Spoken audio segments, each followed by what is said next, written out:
This is why it's important to know these powers, because we're going to be converting stuff to powers. So our first example, 3 to the x equals 1 over 81. Wow.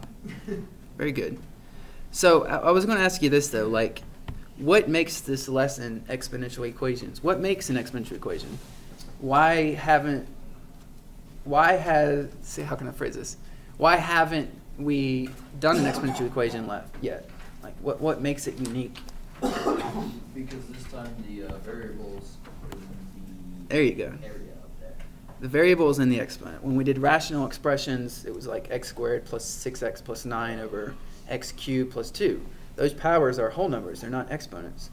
They're not variables. The variable was in the base. So it's an exponential equation because the variable is in the exponent. That's what makes it exponential equation. Everybody clear on that? That's how we know to follow these steps. Somebody came up with the answer, which was good. But the first step you're going to do is identify a common base. So the reason why I broke all these powers down for you is if we look at this chart, happen to land on that, we can see that 1 over 81 shows up in our powers of 3 chart. Okay? I mean, think about this. 3 to the 4th is 81, right? So 1 over 81 is going to be a power of 3. How do we know it's not a power of 2? Because it's not even, right? It can't be a power of 2 if it's an odd number. We know it's not a power of 4 because it's not even. Powers of 4 have to be even. So if it's an odd number, you can pretty much bet it's going to be a power of 3, not always. Like if it was 125, that would be a power of 5. That's 5 times 5 times 5. So sometimes that'll come up. Sometimes it takes some trial and error.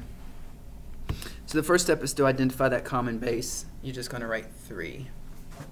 Make sure you guys are writing these down, please.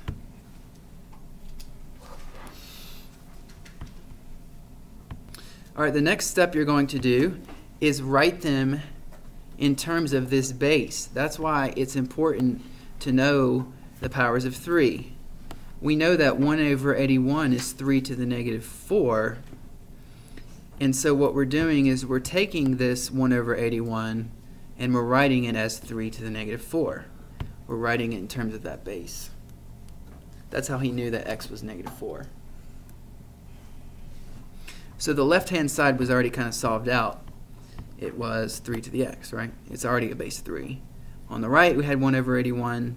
In order to write it in terms of that common base, you have to know that 3 to the negative 4 is 1 over 81. And if it's a fraction, that exponent will be negative. That's what he was saying earlier. Like, if you take a number and raise it to a negative exponent, it gives you a fraction, not a negative number. So be aware of that. Okay, this next step you need to write down, even though it's not going to apply to this particular example. What happens sometimes is you'll have an exponent to an exponent.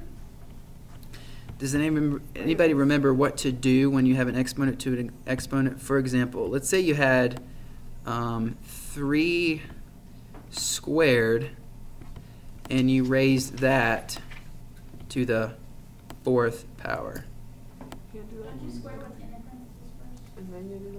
No, you can, but I'm saying if you just change the exponent, you multiply, you don't add, right?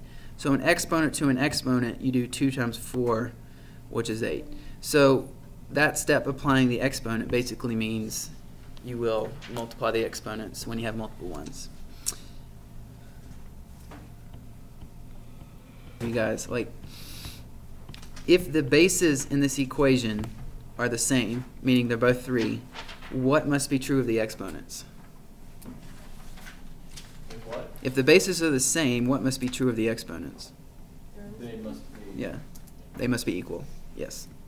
This equal sign is like a glue, basically. Like, that means this side is equal to this side. And if this base is this base, then the exponents have to be the same. That's the logic.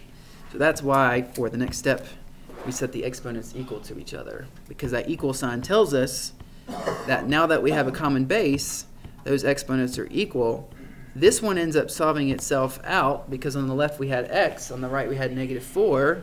So we solved the equation. It doesn't always happen that way.